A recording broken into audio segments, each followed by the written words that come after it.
Si mund të shpjegohet që dalin motra me shamin në rrjetet sociale që këndojnë apo kërcejnë me muzikë dhe me fjalë të pista në sfond, fjalë që i përmendin dhe ato vetë, ose këngën sfond, siç është kokaina etj. Dëmtim të madh i bëjnë imazhit të shamisë. Dëmtim të madh i bëjnë, leqë për vete i herë, tregojnë që janë shtrese ullët, të fundi fare lum, po edhe që dëmtojnë, më vret më shumë kjo pjesa e dytë, që dëmtojnë imazhin e hijabit të femrës muslimane. Që hijabi ose shamia e femrës muslimane është nderim për femrën, vlerësim, respektim, lartësim.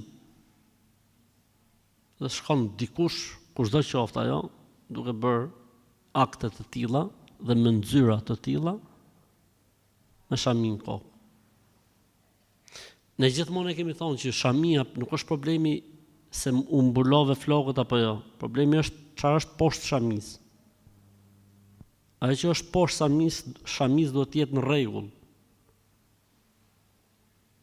Pra nuk është vetëm copa dhe pëlhura që vihet mbi kokë, por është devotshmëria, devocioni. Një femër që shkon deri tek shamia do të thotë se ka bërë dhe arritur shumë.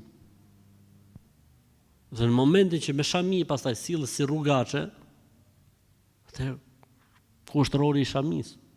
Vallahi bilaj për Zotin më diun me 10 raste njerëz që shajnë dhe ofendojnë në ekstrem rastet e tilla. Pse? Sepse u ke dhënë shansin dhe u ke dhënë mundësinë. Pejgamberi sallallahu alajhi wasallam për ta mbyllur me një hadith ka thënë: "Kullu ummati mu'afa illa al-mujahirun."